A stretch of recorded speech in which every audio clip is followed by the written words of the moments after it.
नमस्कार मंडळी, कसे आहेत सर्वजण? सर्वांना श्री स्वामी समर्थ. तर आजचा व्हिडिओ येत आहे तुम्हाला सोमवार, श्रावणी सोमवार पहिला आणि नागपंचमीचा असा व्हिडिओ आहे हा. तर दोन्ही योग छान असे जुळून आलेले होते ह्या वर्षी. त्याच निमित्ताने मी शंकराच्या मंदिरामध्ये निघालेली आहे इथं. तर या ठिकाणी इबित्त घेतलेलं आहे मी, पूजेचं साहित्य जमा करते आहे मी. आणि त्यासाठी एका ताटामध्ये इबित्त घेतलेलं आहे, पंचामृत घेतलेलं आहे, फुलं घेतलेले आहेत, हळदी कुंकू घेतलेले आहेत आणि तांदूळ घेतलेला आहे. कारण आज शिवमुठी तांदूळ आहे, त्यामुळे तांदूळ घेतलेला आहे इथं. अख्खा असं छान असं तांदूळ घ्यायचा आहे, कुठलाही तुम्ही अख्खा तांदूळ घेऊ शकता. तर असं आवरून सर्व काही पूजेला निघालेली आहे मी मंदिरामध्ये. असं छान असं मंदिर आहे शंकराचं, पाहू शकता तुम्ही. एकदम साईडनी सगळी हिरवळ वगैरे आहे आणि साईडला नदी देखील आहे, छान अशी वाहत होती ती. तर आधी इथं गणपतीची पूजा करून घेतली. समोरच्या साईडला मंदिराच्या वरती गणपती होता, त्याची पूजा करून घेतली आणि नंतर इथं आम्ही आत गाभाऱ्यामध्ये गेलो. तर इथं आता दरवर्षीच आपण श्रावणातला पहिला सोमवारी किंवा दुसरा पूर्ण सोमवारी जास्त गर्दी असते, त्यामुळं थोडासा उशीर लागतो. तर इथं पूर्ण अशी पिंड भरलेली होती. तर आमच्या ताईने असं सगळं काढून घेतलं हे. त्या पण खूप मोठ्या असं शंकराच्या भक्त आहेत. तर त्याने पूजा देखील छान अशी केली आणि आम्ही दोघींनी पण असं अभिषेक वगैरे केला आहे महादेवाच्या पिंडीवरती. कारण असं म्हणतात की आधी जे वाहिलेलं असतं महादेवाच्या पिंडीवर ते सर्व काढूनच नंतर आपला अभिषेक किंवा पूजा करावी. तर हे आधी सर्व काढून घेतलेलं होतं. नंतर मग पंचामृत टाकली, दूध टाकलं आणि परत छान असा अभिषेक केलेला आहे पिंडीवरती. आणि नंतर स्वच्छ असं सगळं पिंडीवरती पाणी टाकून स्वच्छ करून घेतलेली आहे पिंड सर्व.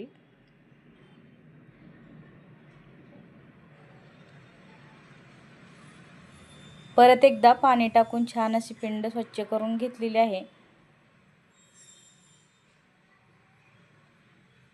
आपला पंचामृताचा छान असा अभिषेक इथे झालेला आहे आणि जलाभिषेक देखील छान झालेला आहे. नंतर पूर्ण असं शिवलिंग पुसून घेतलेलं आहे छान असं ताईने, पाहू शकता. असं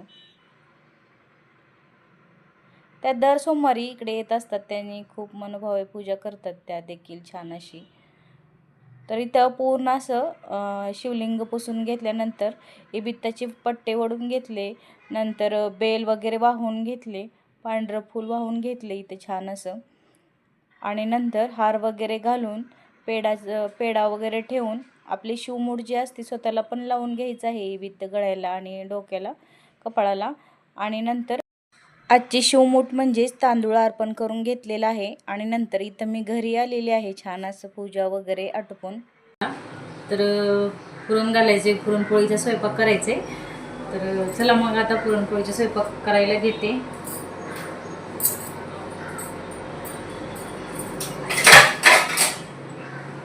कुकर लावून घेते डाळीचं पहिले. एक अशी डाळ आणि गुळ हे काढून घेतले, पुरण घालायचे. आज दोन्ही सण एकादशी आल्यामुळे थोडीशी धावपळ झाली, पण चालायचंच आता. आता डाळ निवडून घेते पटकन.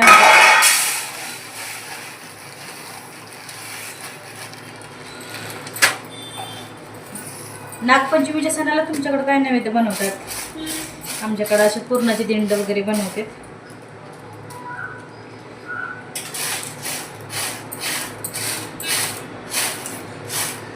तशी डाळ चांगलीच आहे, काय घाण वगैरे नाही आहे. तरी पण जरा थोडंसं निवडून घ्यायचं. काही डाळ अशी डाळ घेतलेली आहे, हरभऱ्याची डाळ आहे ही, अशी घेतलेली आहे.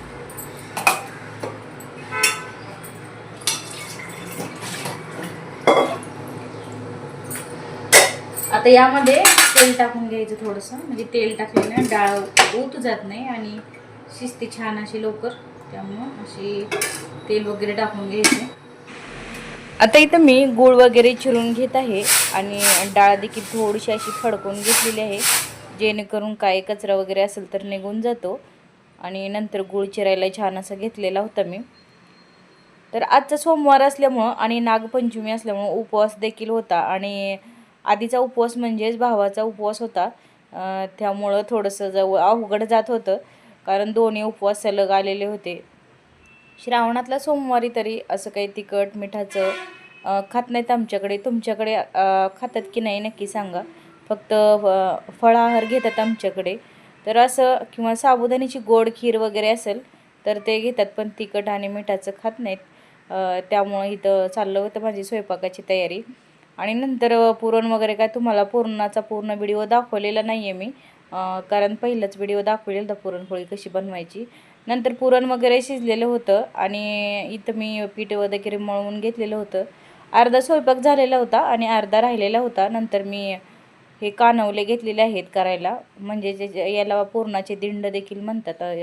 आमच्या इकडं पुरणाची कानवले देखील म्हणतात याला.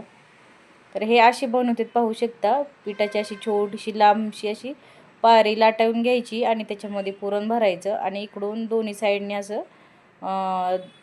दुमडून घ्यायचं आहे त्याला, पाहू शकता. असं असं याला दिंड म्हणतात पुरणाचे. तुमच्याकडं काय बनवतात नैवेद्याला नक्की सांगा मला, कारण आमच्याकडं तर असं नागदेवतेला म्हणजे असं पुरणाचे दिंड बनवतात. कारण उकडलेलंच नैवेद्याचा मान असतो आज, त्यामुळं असे पुरणाचे दिंड. आणि बाकीचा स्वयंपाक जो केलेला असतो तो आपल्यासाठी असतो, तो देवासाठी नसतो आज, कारण देवाला आज पुरणाचे दिंड असतात. काही ठिकाणी नैवेद्य देखील दाखवतात, पण आमच्या इकडं असे दिंड असतात पुरणाचे आणि ते उकडून घ्यायचे, तळून घ्यायचे नाही. काही काही ठिकाणी तर आज तळत नाहीत किंवा चिरत नाहीत आणि तवा देखील ठेवत नाहीत. खूप साऱ्या ठिकाणी वेगवेगळ्या पद्धती आहेत, असे जसं भाग वेगवेगळे गावं तशी वेगवेगळ्या पद्धती आहेत. तर असं उकडायला ठेवलेलं आहे आणि 10-15 मिनटं छान असं पातेल्यात पाणी ठेवून वरी चाळणी ठेवून उकडून घेतलेलं आहे, पाहू शकता. असं कच्चे ठेवायचे नाही, कारण घरातले हे नैवेद्य दाखवल्यानंतर मुलं देखील खातात, त्यामुळे हे असं छान असं उकडून घ्यायचं देवाला नैवेद्य दाखवण्यासाठी. पण छान उकडून घेतलेलं आहे हे कानवले, पाहू शकता. छान असे शिजलेले आहेत हे. आता खाली काढून घ्यायचं आणि गार झाल्यानंतर एका प्लेटामध्ये एक एक करून ठेवून घ्यायचे आहे पूर्ण कानवले. कारण आता दुपारची वेळ झालेली होती आणि मला नैवेद्य देखील दाखवायचा होता छान असा. तर आता कानवले असं ठेवून घ्यायचं आहे आणि प्रत्येक कानवल्यावरती थोडं थोडंसं इथं असं भात ठेवून घ्यायचं आहे. तर कानवले साईडला काढून ठेवले आणि नंतर नैवेद्य वगैरे भरून घेतला मी आणि पुरणपोळी देखील इथं करायला घेतलेली होती.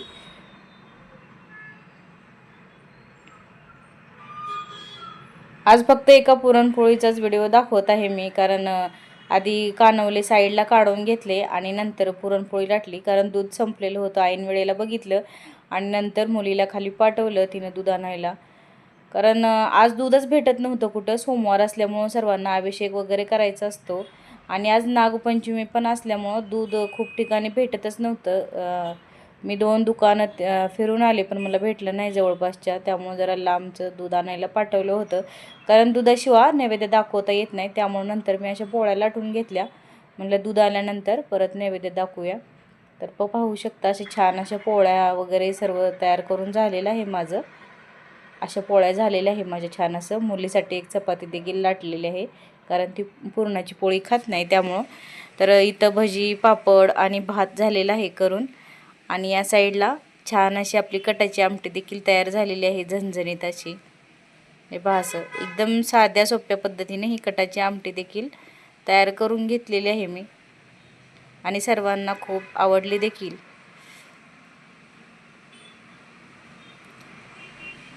तर आता इथं पुरणाचा स्वयंपाक पूर्ण असा झालेला होता माझा आणि साईडला ठेवून घेतला, कारण आता मला जे कानवले उकडून ठेवलेले होते त्याच्यावरती आता भात ठेवून घ्यायचा होता. हे पहा, असा भात ठेवून घ्यायचा पूर्ण कानवल्यावरती आणि नंतर त्याच्यावरती आपण हे दूध आणि लाह्याचं हे करणार आहोत, ठेवणार आहोत दूध आणि लाह्या देखील. आज म्हणजे ज्वारीच्या लाह्याचा मान असतो आणि दुधाचा देखील मान असतो, त्यामुळे दूध आणि ज्वारीच्या लाह्या प्रत्येक पूर्णाच्या दिंडावरती ठेवून घ्यायचं. असं 5, 7 आणि 11 असे किती म्हणजे घरात जे खात असतील मुलं तर जास्त करू शकता. पण कमीत कमी 5 तरी हे असे पुरणाचे दिंड करून घ्यायचे. देवाला, नागोबाला असं दोन्ही दिंड बनवून घेतलेले आहे मी छान असे. आता आपलं नैवेद्य तयार झालेलं आहे पाहू शकता असं छान असं. तर आता नैवेद्य दाखवून घेऊया आपण. त्याआधी इथं दिवस मावळलेला होता आणि नंतर मी अगरबत्ती दिवा लावून घेतलेला होता छान असं देवाला. आणि नैवेद्य देखील दाखवून छान असं घ्यायचं होतं मला. तर आजचा व्हिडिओ तुम्हाला आवडला असेल तर माझ्या चॅनलला नक्की लाईक, शेअर आणि सबस्क्राईब करायला अजिबात विसरू नका. धन्यवाद.